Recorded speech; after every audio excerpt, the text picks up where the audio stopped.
not you, then it's all of us. You can decide. Good afternoon, everybody. Welcome to this week's Texas Roadhouse press conference.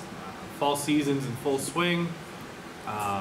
Men's and women's golf are competing today and tomorrow. The women are in Albuquerque, New Mexico, while the guys are up in Oklahoma. And then the women will conclude their fall schedule this weekend in Snyder at the Sammy Ball Invitational. On Wednesday is a soccer doubleheader with the women going at 5 and the guys to follow. Friday is volleyball's on the road. They're at Texas A&M International, and then they will conclude their weekend at Texas A&M Kingsville on Saturday. Women's soccer also goes Saturday, and then cross country will be competing at the Lone Star Conference Championships this Saturday. And then to wrap up the weekend, football returns home. They'll be playing at Grande Stadium against Eastern New Mexico in their homecoming game. To start off this week, we got assistant men's soccer coach Victor Dominguez, whose Falcons played a couple tight games this weekend, including an overtime winner on Wednesday.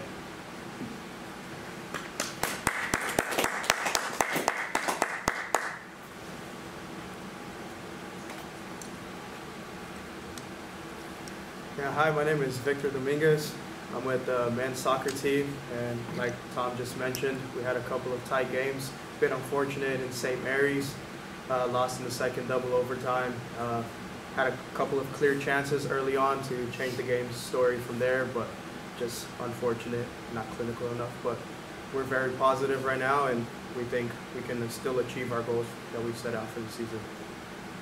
Gotcha. And last time we talked to Coach, he mentioned how offensively, y'all are good. Y'all can get those chances, y'all can get those goals, but defensively has kind of been the problem a little bit. And so over these last couple of weeks, have you seen that improvement on the defensive side of the ball? Yeah, we've kept every team scoreless until the very end of the game, and even offensively, we've been very, very good creating chances. It's just that last touch, that last pass, that last finish.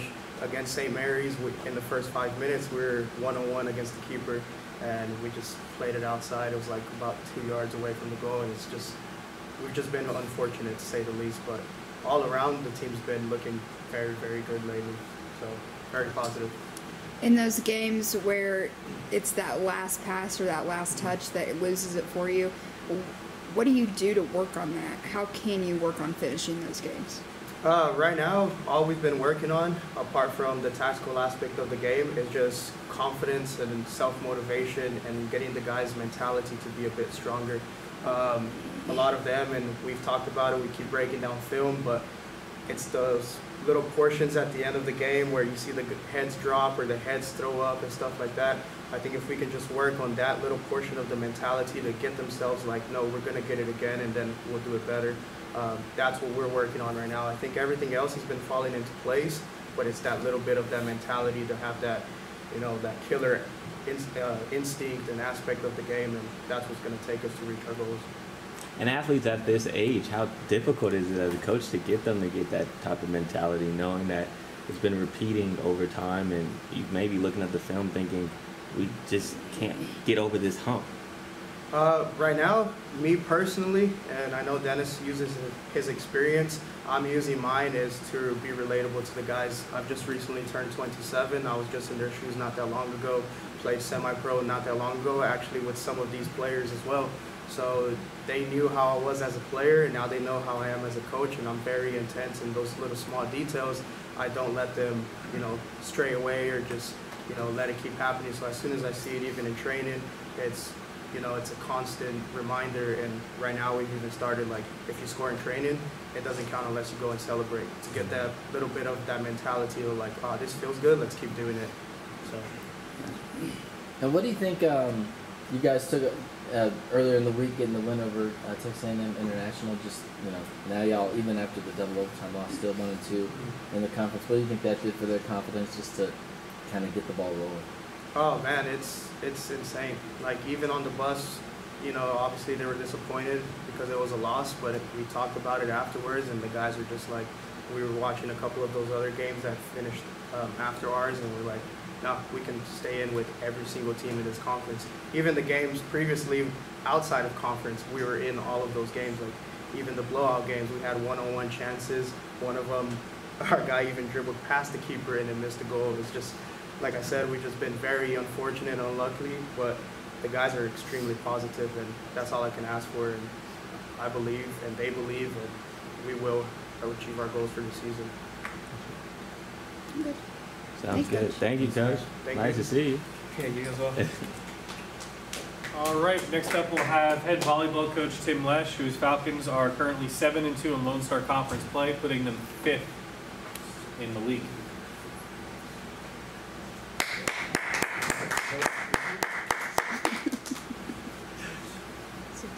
Good afternoon.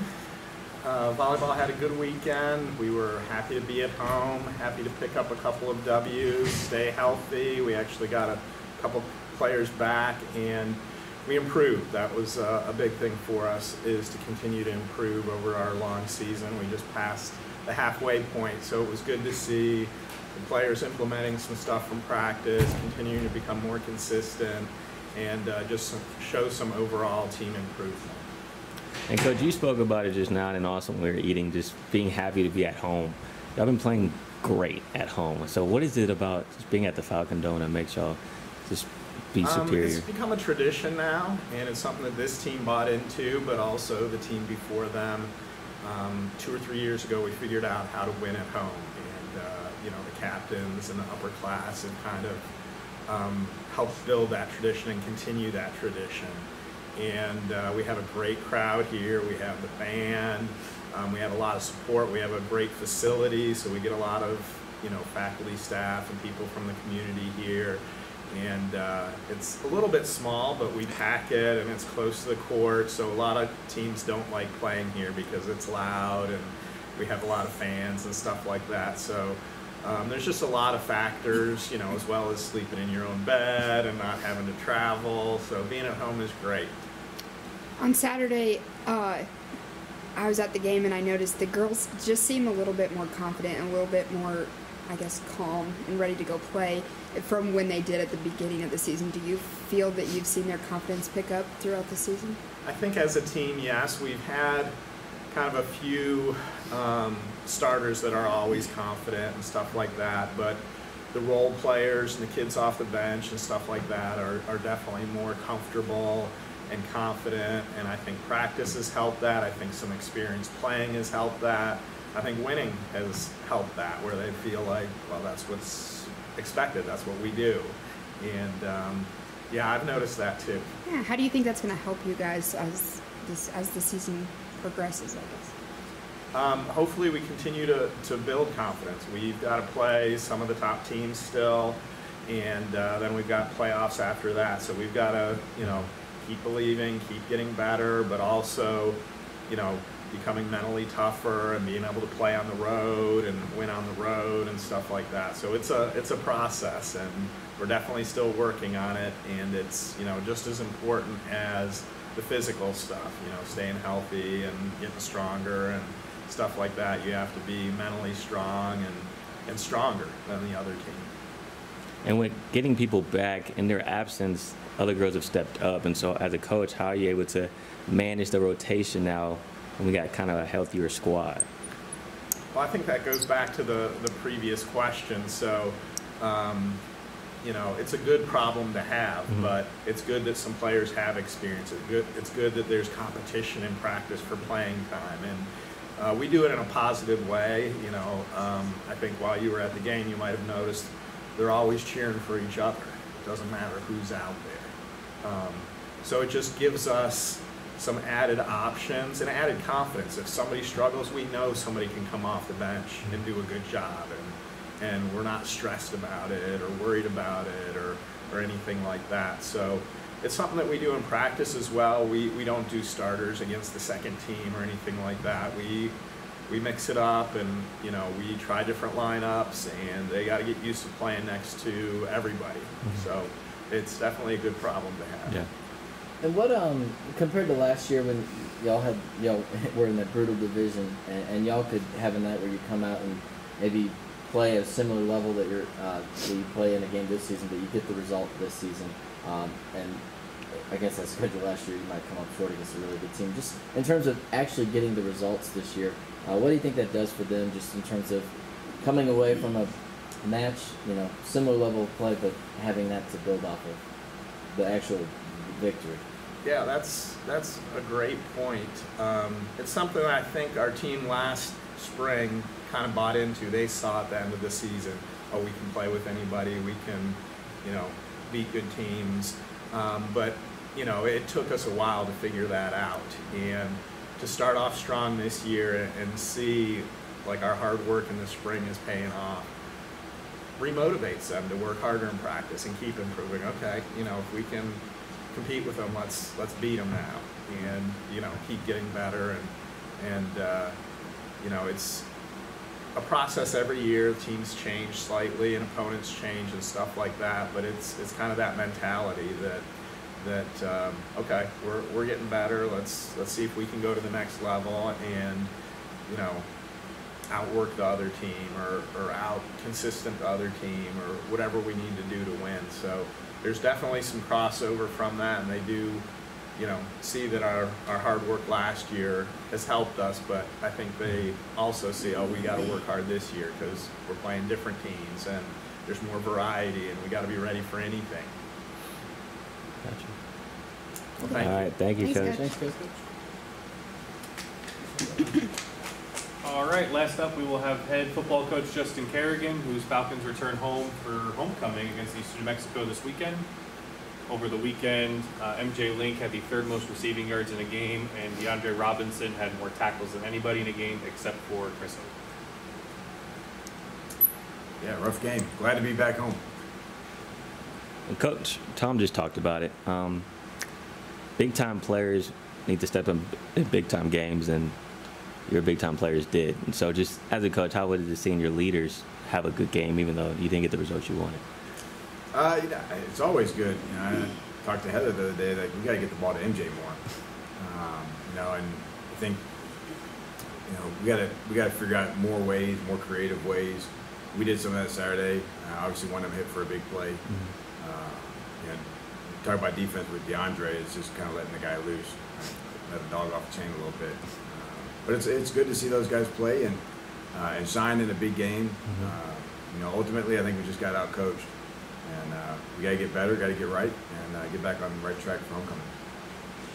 And I guess in that, in the game, you had big plays on defense, on offense, and then special teams, the block. Just so I think you guys showed that you can make those plays. Just you need to do it on a more consistent basis, at least in that game. Just what were some of the things you realized that maybe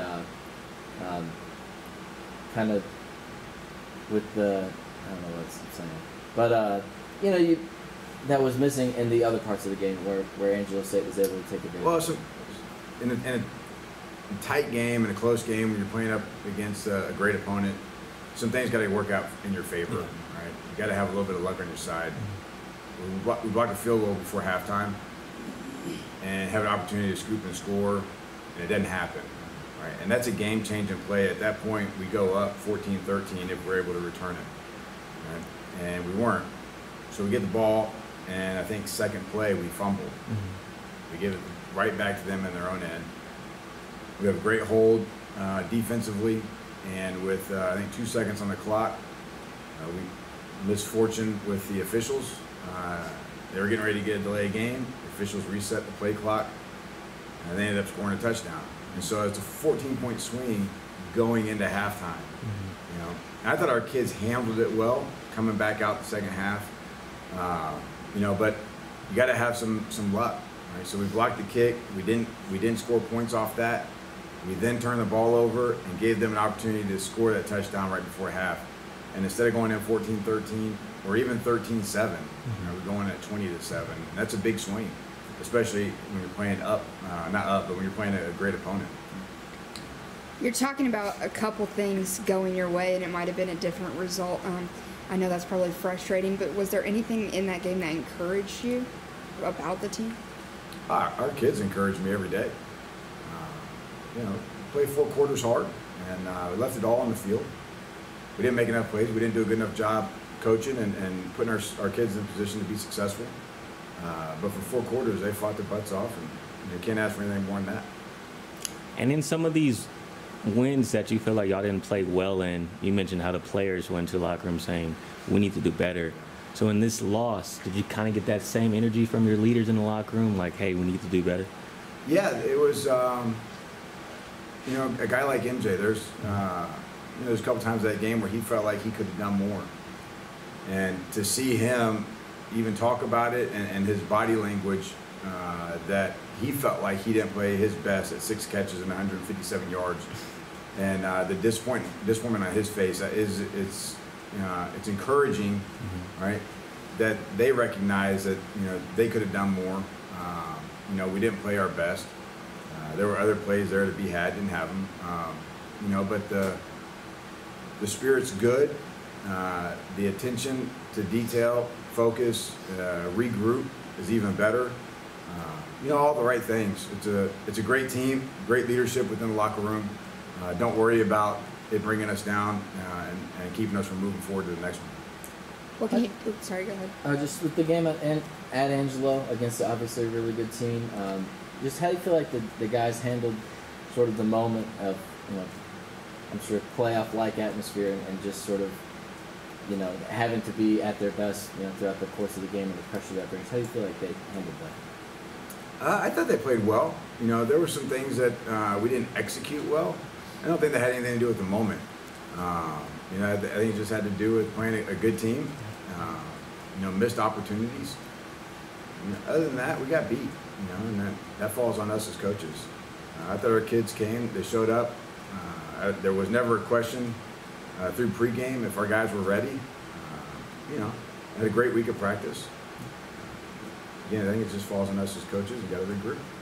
What can you tell us about Saturday's game? Eastern New Mexico is pretty good. They're explosive offensively. Defensively, they're really sound. You know, they're a younger team with a new staff and not getting to play last year. It's going to be a different challenge than what Angelo was, but I mean, the same team took Midwestern State to overtime.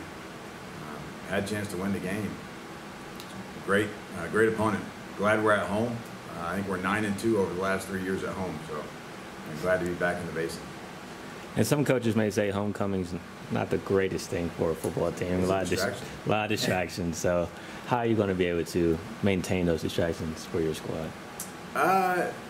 You know, I don't ever try to put too much on that. I want the guys to enjoy the festivities. It is what it is. Our guys are going to do what they want to do when we're not in sight, right? And you just try to make sure it's like raising kids. You just you do everything that you think is right, and then you hope and pray for the best. You know, and so we talk about, you know, the importance of the rest and, you know, why there's a curfew, why we don't need to get involved in distractions. We have something that we're playing for, and you know, having a mature team helps. Older guys help, but I want them to enjoy it. You know, it's homecoming for them too. They're going to have friends and family in town. They should get to enjoy that. Just got to know that there's also a job at hand for Saturday. Good. Sounds good. Thank you. Thanks, Coach. Thank you guys. Thank you. Good luck. Thank you.